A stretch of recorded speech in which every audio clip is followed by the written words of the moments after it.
क्या हनुमान जी का पुत्र भी था? दोस्तों, आजकल के गपोड़ी पंडित और कथावाचक ये कहते हैं कि महाबली हनुमान जी की शादी भी हुई थी और उनका एक पुत्र भी था जिसका नाम था मकरध्वज। अगर ऐसा सच में हुआ है तो मुझे असली वाल्मीकि रामायण से जो श्री रामचंद्र जी के समय लिखी गई थी उसमें से प्रमाण दे, क्योंकि बजरंगबली हनुमान जी बाल ब्रह्मचारी थे और इस तरह का झूठा आरोप उनके चरित्र को मैला करता है। आप ही खुद सोचिए कि क्या पसीने से कोई बच्चा पैदा हो सकता है, या कोई मछली अंडे देने को बजाय गर्भ से संतान उत्पन्न कर सकती है? क्या समुद्र में डुबकी मारकर भी पसीने की बूंद अलग हो जाती है जैसे तेल की बूंद अलग हो जाती है? ये सब बात झूठी है, मिलावटी है। जो रामचरितमानस, चंपू रामायण आदि आधुनिक ग्रंथ तुम पढ़ते हो और ये मानते हो कि तुम्हें कृपा प्राप्त होगी, तो ये सपना केवल एक सपना ही है। क्योंकि अगर वाल्मीकि रामायण में ये सब मिथ्या काल्पनिक कहानियां होती तो मैं मान लेता कि हाँ, ये बात सत्य हो सकती है, परंतु कथावाचक लोग अपनी जेब भी भरते हैं और लोगों को ये मिथ्या काल्पनिक कहानियां सुनाते हैं। शर्म करो हिंदुओं, श्री हनुमान जी के साथ साथ तुम श्री राम, सीता आदि महान स्त्री पुरुषों के चरित्र को स्वयं खराब कर रहे हो, वो भी बिना किसी लॉजिक के। मैं आपको बताने जा रहा हूँ कि वाल्मीकि रामायण के अनुसार श्री हनुमान जी का सच्चा चरित्र कैसा था।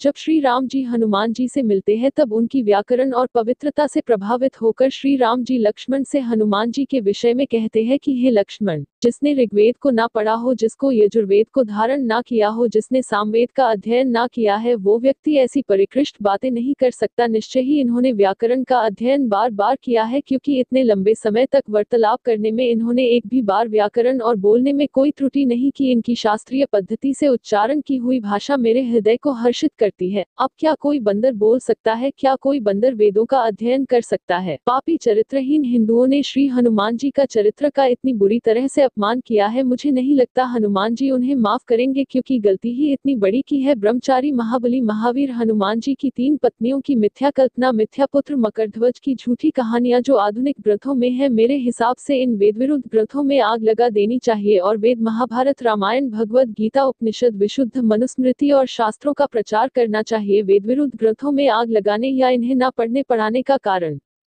क्योंकि इन ग्रंथों ने श्री राम, श्री कृष्ण, हनुमान, सीता माता के चरित्र का बहुत अपमान किया है। इसलिए हिंदू जागृत हो रहे हैं, परंतु उन्हें सनातन सत्य शास्त्रों को पढ़ने की भी आवश्यकता है, नहीं तो हिंदू ऐसा ही लगेगा जैसे बिना पानी का समुद्र। इसलिए वेद आदि सत्य शास्त्रों को पढ़े, ना कि मिथ्या पुराण आदि ग्रंथों को। धन्यवाद। जय श्री राम।